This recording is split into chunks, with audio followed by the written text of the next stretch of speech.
Baik, terima kasih pendengar Radio Rewako FM dan kaum muslimin dan muslimat di mana saja berada. Penjagaan diri ini ya itu bergandengan dengan tahu diri. Iya. Dan inilah sebenarnya tema kita yang berkelanjutan. Iya. Menjaga diri dengan tahu diri. Tahu diri. Ya, iseng kalian. Ya, iseng kalian. Iya. Ya. Kan biasa kita ini hanya bertanya siapa kau? Iya. Who are you? Iya. Sekarang ini kita harus bertanya who am I? Iya, Siapa saya? Siapa diri saya? Kalau kita tahu diri ini maka kita bisa bawa diri. Nah, orang yang bisa bawa diri maka insya Allah dia akan aman. Ya kan biasa Tonji, nah bilang orang toh. Iya.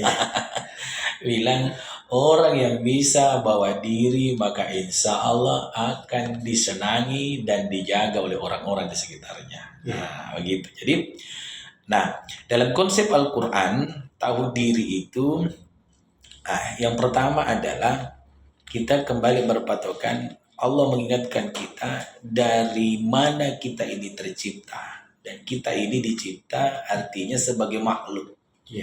Ya, surah At-Tin, laqad khalaqanal insana fi ahsani taqwim. Sungguh telah aku ciptakan manusia dari tanah. Dari ciptakan manusia dalam keadaan yang sebaik-baiknya, kata Allah dalam Quran surah At-Tin ini. Tahu diri sebagai makhluk inilah yang akan mampu menjaga kita. Menjaga kita. Seperti itu. Jadi, tahu diri sebagai makhluk. Dari mana kita berasal, Allah jelaskan secara gamblang di dalam Al-Quran pada Quran surah Al-Mu'minun dan surah As-Sajdah. Surah Al-Mu'minun dan surah As-Sajdah. Pada surah Al-Mu'minun itu Allah menjelaskan penciptaan manusia dari saripati tanah kemudian diubah menjadi segumpal setetes air yang hina. Lalu air hina itu disimpan di dalam rahim lalu diubah menjadi segumpal darah.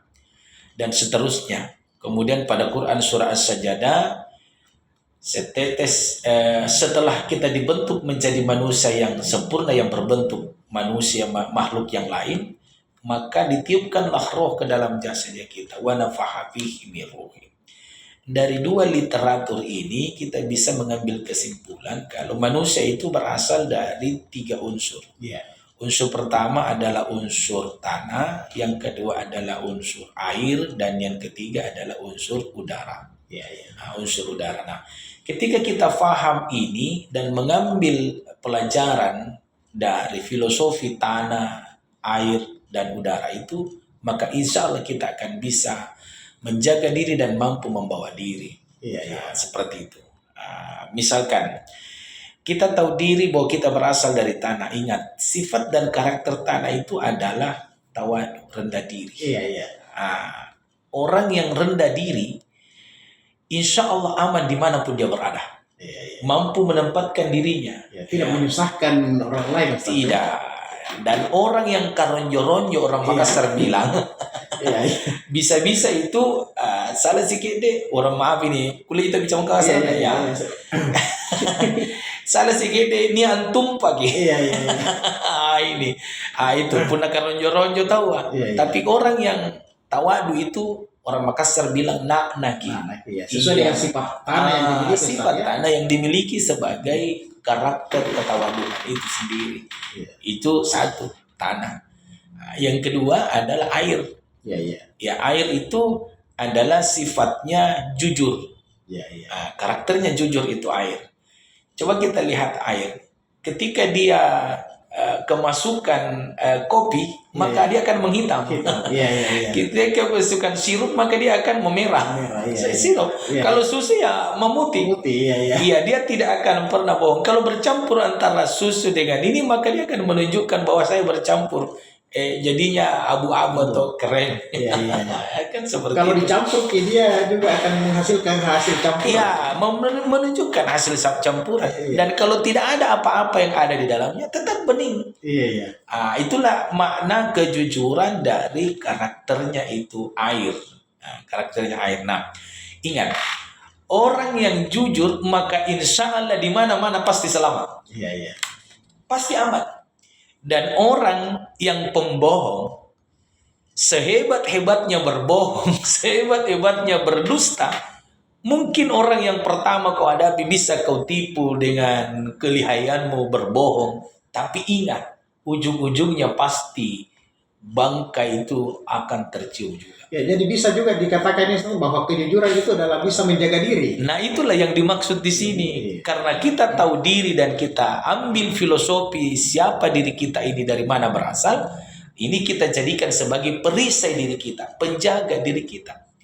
Iya, biar orang pintar, biar orang hebat, bagaimana pore mancana tinggi pangasingan nakana tang mangkasar ka. Mingka pabale-bale, maka di mana-mana pun tidak akan berterima. Dan ujung-ujungnya pasti akan celaka. Pasti akan rugi dan pasti akan dijauhi oleh orang. Nah, inilah berarti siapa yang tidak jujur, maka dia akan membohongi dirinya sendiri.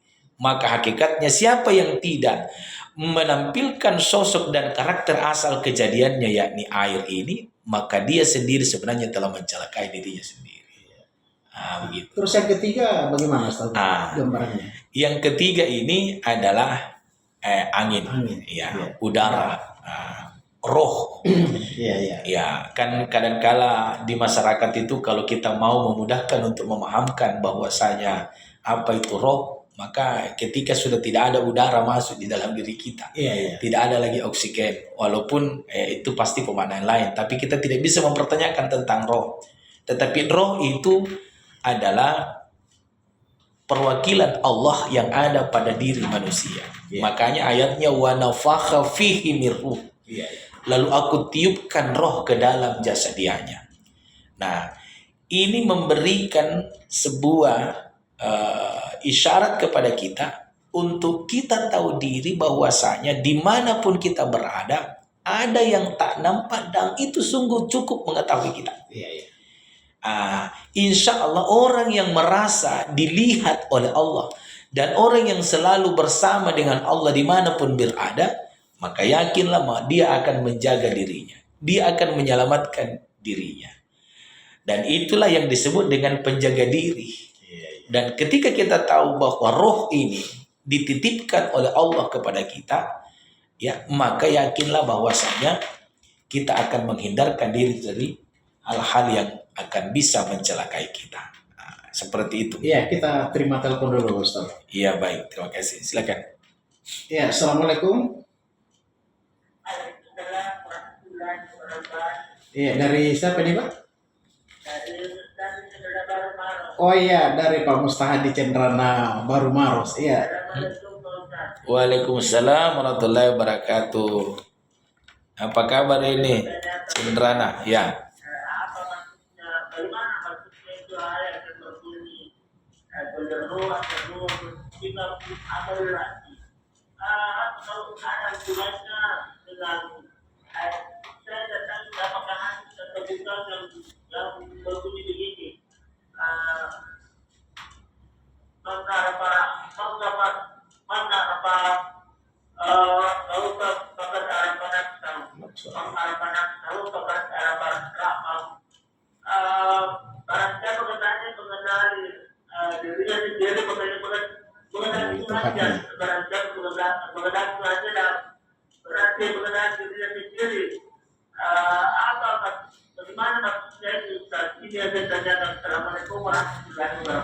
Iya, waalaikumsalam warahmatullahi wabarakatuh. Terima kasih Pak Mustahan di Cendrana Maros. Ya, jadi di sini start dulu pertama dia tanya nggak apakah yang dia sampaikan tadi itu terkait pengenalan diri dan Allah itu apakah masuk di dalam kategori ayat atau hadis?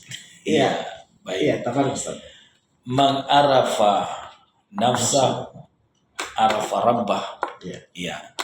Ini bukan hadis. Oh iya.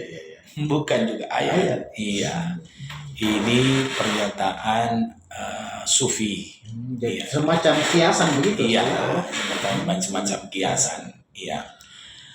Ini banyak juga diajarkan ya kepada masyarakat, kepada umat Islam, terutama saudara-saudara kita yang mengaji dan belajar agama melalui tarekat. Kelompok-kelompok tarekat. Nah, kalau kita mencoba menyimak dan memahaminya, ya memang kalau kita tahu diri kita, Iya, iya. maka kita pasti kenali bahwasanya ada yang menciptakan kita. Iya, iya. Pengenalan terhadap diri kita adalah tahu diri bahwa kita ini dicipta. Iya, iya. Kita ini kan makhluk, Iya. berarti ada khalik, Iya, ada yang menciptakan. ada yang menciptakan. Ya, jadi niat nih pare, niat nih apare. Pare, iya, Nah, tentu. Jadi kalau kita tahu diri kalau kita ini dicipta, maka pasti akan kita sadar diri kalau ada yang penciptakan. Iya. Seperti itu. Ketika kita sudah tahu diri sebagai orang yang dicipta, maka kita sudah tahu diri bahwa si kita ini adalah seorang hamba. Iya. Maka inilah penjagaan diri yang tahap kedua. Iya, iya. Penjagaan diri kita tahap kedua, yakni tahu diri sebagai hamba Allah. Iya. Jadi tidak boleh sombong di sini karena kita ini hasil cipta, Ustaz ya. Kita ini ciptaan. Maka sebenarnya kesombongan, karena kita sebut kata sombong tadi itu kesombongan yang paling mendasar itu bukan cuma sombong karena kita gagah dan lalu patenteng-patenteng di hadapan orang. Iya, iya. Kaya lalu kita tille-tille di hadapan orang. Tapi kesombongan yang paling besar itu adalah kesombongan di hadapan Allah karena tidak mau taat dan tidak mau tahu diri sebagai hamba Allah Subhanahu wa taala yang harus tunduk dan menghormat kepada Allah Subhanahu wa taala. Iya. Padahal kan nyata di dalam Al-Qur'an Allah sudah sampaikan ya bahwasanya jin dan manusia, wa ma khalaqtul jinna wal insa illa liya'budun. Iya, iya. Itu. Dan tidaklah aku menciptakan jin dan manusia kecuali untuk menyembah. Iya. Ya, dalam bahasanya ibadah, kalau dalam bahasa praksisnya adalah ibadah. Iya. Bentuk ibadah itu adalah bentuk penyembahan kepada Allah Subhanahu wa taala. Jadi ayat ini telah menegaskan kalau kita ini adalah hamba Allah Subhanahu wa taala. Jadi menghambakan diri. Itulah maksudnya. Nah, yang banyak terjadi memang adalah orang lupa diri. Iya, iya, iya.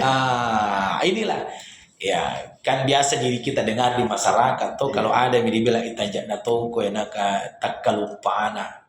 Ia kan tidak tahu dirinya. Iya. Itu pertanda sebenarnya kesombongan terhadap sesama manusia. Tetapi hakikatnya adalah dia lupa dirinya siapa, dan itu adalah bentuk kesombongan kepada Allah Subhanahu wa taala. Ya, termasuk kalau yang ingin menjamin seseorang masuk surga itu masuk orang lupa diri itu, Ustaz. Ya, itu adalah sebuah kesombongan. Rasulullah Shallallahu Alaihi Wasallam saja tidak bisa menjamin Anda masuk surga. Iya, iya. Bahkan dirinya sekalipun kata sahabat, bahkan dirimu ya Rasulullah. Iya, bahkan diriku. Ya, karena ada kejadian juga di gua yang seperti itu. Ini yang perlu diluruskan. Iya. Kalau ada orang-orang yang memberikan jaminan-jaminan keselamatan seperti itu, maka kita perlu berhati-hati. Kita perlu berhati-hati, Pak, tentang orang-orang yang memberikan itu. Iya. Jangan sampai dia adalah patipu. Seperti itu. Nah, di ayat lain Allah memberikan peringatannya. Wala takunu kalladzina nasullaha fa'amsakum anfusakum ulaika humul fasiqun. Itu. Jadi orang yang lupa diri itu sebentar akan menjadi orang fasik. Itu kan dalamnya kita terjemahkan teks ayat ini, dan janganlah kamu seperti orang yang lupa kepada Allah. Dan Allah membiarkan engkau bahkan lupa seperti lupa pada dirimu sendiri. Ulaika humul fasikun. Mereka itulah orang-orang yang fasik. Begitu. Iya, baik Pak Mustahan di Cenderamata Maros, demikian penjelasan disampaikan oleh Bapak Ustadz narasumber kita, dan ini masih ada dari Irwan di Patalasang yang menanyakan apakah doa juga bisa menjadi penjaga diri itu, Ustaz? Ya, tapi sebelum dijawab kita break dulu hingga saatnya kita akan memasuki closing.